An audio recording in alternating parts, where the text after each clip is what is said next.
Rouhani বেশে মায়ের পেট থেকে আসলেন গো বেরিয়া। আমার দয়াল ভয়াবহ একটা বাঘের আকৃতি সেদিন ধরলো যাইয়া অটোমেটিক বাঘ হইয়া যখন হুঙ্কার মেরেছিল ফকিরে কয় বাছাওয়াল্লাহ এখন বুঝি প্রাণ চলিয়ে গেল। ও বাবা, মায়ের ইজ্জত লুটার জন্য যখন সে প্রস্তুতি হয়েছিল, আল্লাহর ওলি থাকতে কি তাহা হতে পারে? হ্যাঁ, তাই মালিক সরকার গানের মধ্যে বলছে, খোদাই শক্তি অলির তরে অলি যারে দয়া করে মারিও বাঁচাইতে পারে উমর হইয়া রয় আমার বড় পীরের নাই। হযরতে বড় পীর তখন মায়ের গর্ভ হতে বাকরূপ ধরিয়া ফকিরকে সেই জায়গায় ধরিয়া তার বুকটা ফাড়ি দিয়া তাকে হত্যা করল। তাই হযরতে বড় পীরের মাগদি বলেছিল যে হাদিসের কথা বলেছিল, বাবা আব্দুল কাদের, ও বাবা জানিস কি এই জগতে মায়ের দুধের ঋণ কেউ শোধ করতে পারে না। হাদিসটা শুনাইতেছে। আমার বড় পীর হাদিসটা শুনে বলছে, মাগো তুমি তো আমার গর্ভধারিণী, আমার শরীরের সঙ্গে তোমার পায়ের জুতা বানিয়ে দিলে ঋণ শোধ হবে? ভাই ভাই তুমি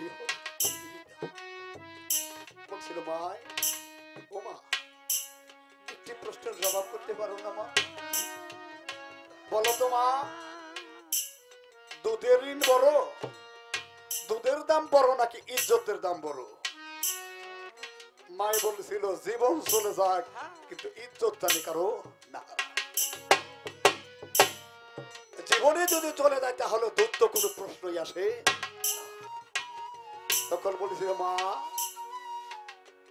কোন সন্তান যদি যার দুধের ঋণের পরিবর্তে যদি মায়ের ইজ্জত বাঁচিয়ে থাকে তাহলে তার কাছে কি দুধের দাবি আছে? মা কই না। তাহলে মা আমি আব্দুল কাদের, আপনি মা আপনি কাছায় মেরিনি, কিন্তু দুধের কোন দাবি আপনি আমার কাছে করতে পারবেন না। কেন? মায় বলছে কেন? বলছে মাগো ওই দিন অসময় নিদানের সময় যখন ভিক্ষুক আপনার ইজ্জতে হাত দিতে চেয়েছিল, দেখেন তো মা একটা বাঘ রূপে একটা বাঘ আইসা ফকিরকে হত্যা করলো না? মায়ে বলে, হা বাবা কাদির তুই জানিস কেমন করিয়া?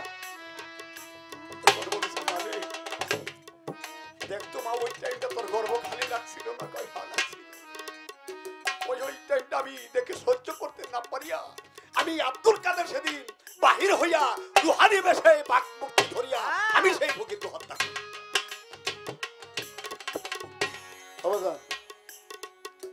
এবার প্রশ্ন আপনাদের কাছে, বলেন তো মায়ের এই ইজ্জত যে বাঁচাইছে, বাঁচানোর সময় তাকে হত্যা করা হয়েছে, এটা কি আল্লাহ কি তারে প্রমোশন দিবে নাকি ডিভিশন দিবে? হ্যাঁ, তাহলে ওই হত্যার কোনো বিচার হবে না। আরেকটা হত্যা আমার দয়াল করেছিল কোথায়? এটা হত্যা করছিল জমিনের উপরে, আরেকটা হত্যা করছে জমিনের ভিতরে। আমার হযরতে বড় পীর ওই দেশে বড় মাপের ওলি, আমাদের ওলি, ওই দেশের একটা চোরা ছিল যিনি কাফন চুরি করত। মৃত্যু ব্যক্তির কাফন চুরি করিয়া উনি বেড়াইতো, খাইতো। আল্লাহর ওলি কবে চলে যাবে সে তো জানি।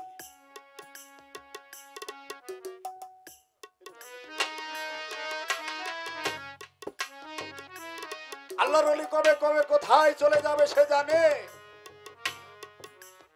আমার বড় পীরের খবর হয়ে গেছে, আমার এই বাসারি থেকে আমার হাকিকিতে চলে যেতে হবে। তাই উনি সকল দিক দিয়া পরিমাপ করে দেখে এই সোরারে আমার থামান লাগবে।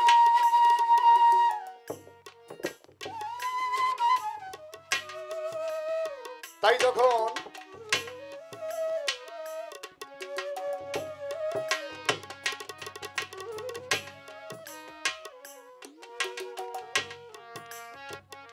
যখন উনি চলে যাবে তার কিছুদিন আগে ওই চোরকে ডাকলেন,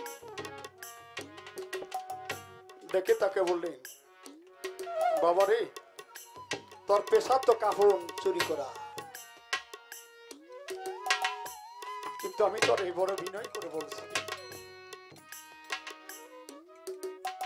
এই জগতের মানুষ আমার এই গিরালির উপরে পর্যন্ত কোনোদিন দেখতে পারি নাই, কিন্তু তোর কাছে অনুরোধ জানাই তুই কোনোদিন ওই সময় আমাকে তুই লজ্জা দিস না, আমার পোশাকটা খুলিস না, আমি তোকে কিছু টাকা দিয়ে দিলাম, তোর কাপড়ের দাম যা তার চেয়ে বেশি টাকা দিয়ে দিলাম, কিন্তু বাবা তুই এই কাজটা কোনোদিনই করবি না। কিছুদিন পরে আমার হযরতে বড় পীর উনি চলে গেলেন। চলে যাওয়ার পরে দেখবেন তো আসলে যারা চুরি করে, চুরি করার সুযোগ থাকলে কিন্তু তাদের মনটা ভালো লাগে না। তাই আজকে না কালকে এমনি করতে কয় করবো না, হুজুর না করছে, এক মনে কয় করবো না, হুজুর না করছে, আরেক মনে কয় না করতে হবে। কেন? যে মনটা না করতেছে ওই মনটাও সঠিক, আর যে মনটা করবার কইতেছে ও সঠিক। কারণ তুই জীবনটা বইটা পথে জর্জরিত হয়েছিস, মুর্শিদের হাতের ছোঁয়া তোর মাথায় লাগে। ওই মন পরামর্শ করে বলতেছে যা চুরি করতে যা, আর ওই মনে করে দেখো হুজুরের সাথে কথা দিচ্ছিস যাস না, এমনি করতে করতে চলে গেছে, না ভালো লাগে না, যা হয় হবে, আমি ওনার গরুটা কাটবো। কাটতে কাটতে যখন যাইয়ে ওনার কাফনের মধ্যে হাত দিছে, তখন থাবড়াতে হাত ধরে বলছে কি, আমি তোরে টাকা দিয়েছিলাম না বাবা। একজন জীবিত মানুষের হাত যদি মৃত যাকে বলা হয়েছে উনি যদি টাইনা ধরে সে কি থাকবে? চিৎকার দেওয়ার সাথে সাথে উনি ওনার প্রাণ পাখিটাও চলে গেছে। হযরত বড় পীর ওনার এই হিসাবটাও হবে না, আর যে ব্যক্তিটা ওনার হাতটাই না ধইরা উনি মৃত্যু হইল, ওর জীবনটা জিন্দিগিটা ধন্য হয়ে গেছে। আল্লাহর ওলির স্পর্শ পাইয়া, আল্লাহর ওলির স্পর্শ পাইয়া যে চোরা মারা গেল, ওই চোরার জিন্দিগিও ধন্য হয়েছে। আর যে আমার বড় পীর উনিও এখানে কোনো হিসাব নিকাশ হবে না। এই তো ছিল তার আজকাল রাত্রি। এখনকার রাত্রির প্রশ্ন, তবে গুরুর সাথে ভাবের খেলা খেলাইয়া যেজন মরতে পারে তার জীবনটাই হলো ধন্য। এবার বাবা হয়তো আর একটি গান করবো, তাই আপনার কাছে আমি আর একটু কথা জানতেছি। হযরতে খাজা বাবা ওনার একজন ভক্ত,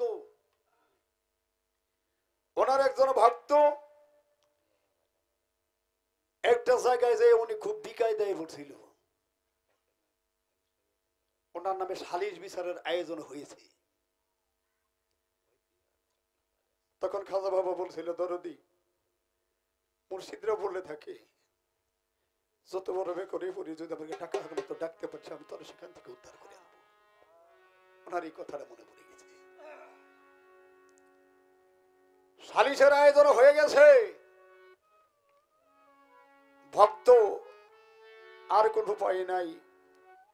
খাজা বাবার দরবারের দিকে তাকাইয়া বলতেছে, বাবা আজকে তুই যদি রক্ষা না করিস তাহলে আমার এই জগতে আর কেউ আমাকে তরাইতে পারবে না। তুমি এই বিপদের সময় কোথায়? আজকে আমাকে তোমার জবান দিয়ে রক্ষা করো। খাজা বাবা দরবার হতে অনেক পথ অতিক্রম করলেন না, উনি দরবার থেকে এশকের সহিত ভক্তকে বাঁচিয়ে আনলেন। আপনি বলবেন ওই ভক্তটা কে, ভক্তটা কি বে করে বসাল? হ্যাঁ, ভক্তটা কি বে করে বসাল? সেখানে কি প্রমাণ করে উনি সেখান থেকে রেহাই হয়ে আসলেন, অথবা সেখানে ওই ভক্তটা সেখানে তরিকার বয়ানও করে আসলেন। এক। দুই নম্বরে আরেকটা কথা বলবো, ওই যে আমার মানিকগঞ্জের আমার মহারাজ আবুল ভাই একটি গান লিখছে, জিন্দাউলি খাজা বাবা ধ্যান করিলে ভাই খাজা মরে নাই, মরে নাই। এটা কতজনে প্রশ্ন করে, ওই বেড়া বাড়ি দিল খাজা বাবার রোজ যায়, উনি শুইয়া রয়েছে, ওটা বুকে না লাগে পিঠে লাগলো, এগুলা প্রশ্ন না। আমি জানবার চাবো যে ব্যক্তিটা বাড়ি দিছা ওই ব্যক্তিটার নাম কি, ব্যক্তিটার বাড়ি কোথায়? হ্যাঁ, ওই ব্যক্তিটা সাথে কি ছিল, ওই ব্যক্তিটার নাম কি, ব্যক্তিটার বাড়ি কোথায়, এই সুন্দরের কালে ওনার পরিচয় দিবেন, আর কোনো কিছু না।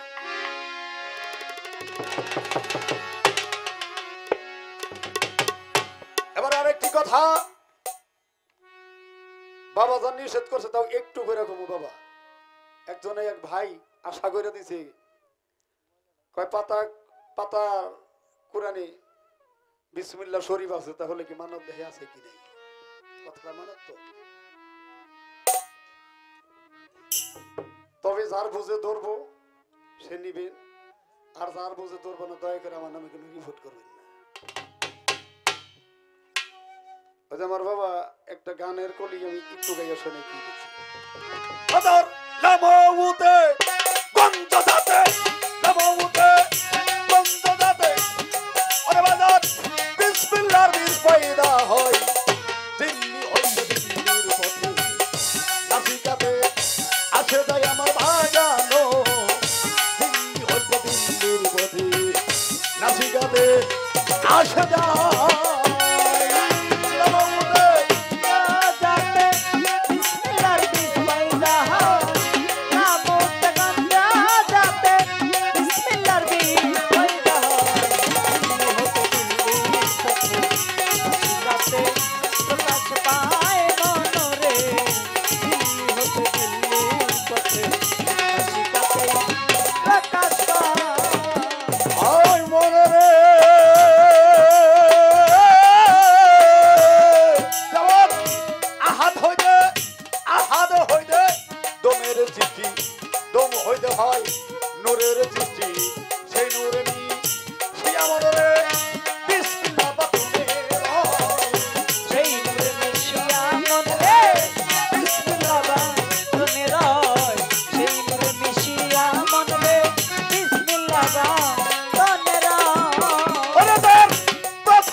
সৃষ্টির তরে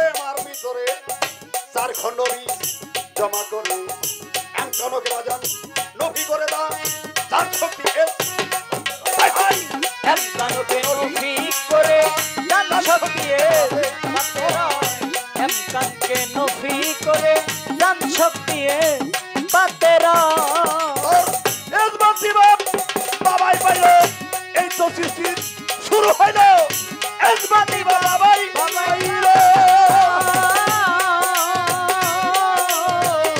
এই তো সৃষ্টি শুরু হইল সিন্ধুর ভিতর বিন্দু গেল বিসমিল্লাহর বীজ পয়দা হয় সিন্ধুর মধ্যে বিন্দু গেল বিসমিল্লাহর বীজ পয়দা হয় সিন্ধুর ভিতর বিন্দু গেল বিসমিল্লাহর বীজ পয়দা হয়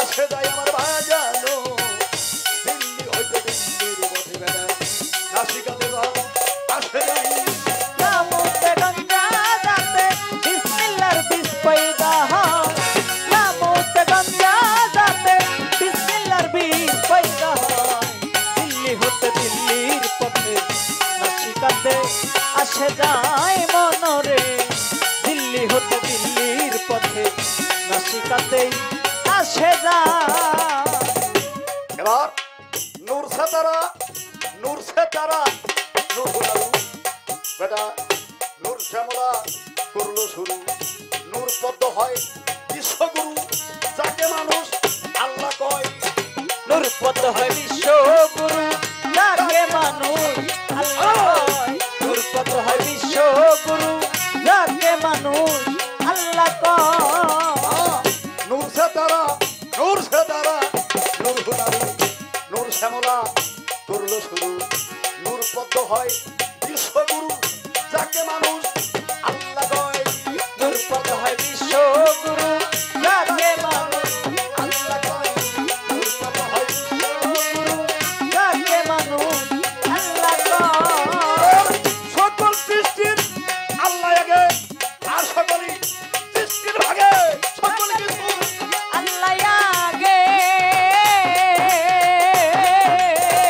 আর সব কিছু সৃষ্টির ভাগে প্রথম হইতে তাকে তাকে বাবা রশিদ সরকার বইয়া যায় প্রথম হতে লাগে তাকে রশিদ সরকার কইয়া যায় প্রথম হইতে তাকে তাকে রশিদ সরকার বইয়া যায় দিল্লি হইতে দিল্লির নদী নাসিকাতে আসে যায় আমার বাজানো দিল্লি হইতে দিল্লির পথে নাসিকাতে আসে যায় নামতে গঙ্গা যাতে বিসমিল্লাহর বীজ পয়দা হয় নামতে গঙ্গা যাতে বিসমিল্লাহর বীজ পয়দা হয় দিল্লি হতে দিল্লির পথে নাসিকাতে আসে যায় মন